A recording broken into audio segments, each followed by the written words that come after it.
Breaking news చూస్తున్నాం. YS వివేక హత్య కేసులో అప్రూవర్ గా మారిన దస్తగిరి సంచలన వ్యాఖ్యలు చేశారు. తాను అప్రూవర్ గా మారినందుకే వైసీపీ ప్రభుత్వం కక్ష కట్టిందని ఆరోపించారు. ప్రలోభాలకు లొంగ లేదని, తనపై అక్రమ కేసులు బనాయిస్తున్నారని మండిపడ్డారు. ఇప్పటికే ఎన్నో అక్రమ కేసులు పెట్టారని ఆరోపించారు. తనకు వైసీపీ ప్రభుత్వం వల్ల ప్రాణహాని ఉందని ఆరోపించారు. తెలంగాణ ప్రభుత్వం తనకు భద్రత కేటాయించాలని కోరారు. ఈ మేరకు సీఎం రేవంత్ రెడ్డి చర్యలు తీసుకోవాలని వినతించారు. కోర్టుకు వచ్చే సమయంలో తగిన భద్రత కల్పించాలని కోరారు.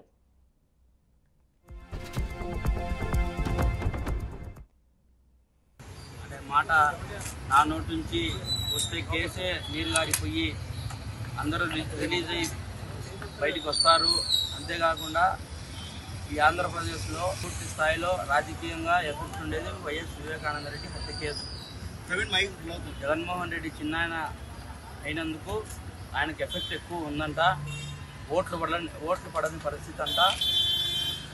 అందువల్ల నాకు డబ్బు ఇచ్చి ప్రస్తుతానికి 20 కోట్లు అడ్వాన్స్ కింద పెట్టుకో అని చెప్పి దేవరెడ్డి శివశంకర్ రెడ్డి కొడుకు చైతన్యారెడ్డి అతను జైల్లోకే ఒక డాక్టర్ లాగా పేషెంట్లకు పరీక్ష చేసేలాగా వచ్చి పూర్తి స్థాయిలో అతను నన్ను ప్రలోభాలకు గురి చేయడం జరిగింది. అయితే ఈ రోజున నేను ఇక్కడికి నాంపల్లి కోర్టు సిబిఐ కోర్టుకు రావడం జరిగింది. ఎందుకంటే నా మీద వారెంట్ ఇష్యూ కావడం జరిగింది. నన్ను అరెస్టు చేయమని ఆర్డర్స్ వచ్చినాయంట.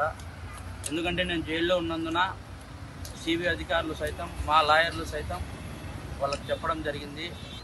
వివేకానంద రెడ్డి కేసు అనేది ఒక సంచలనాత్మకమైనది.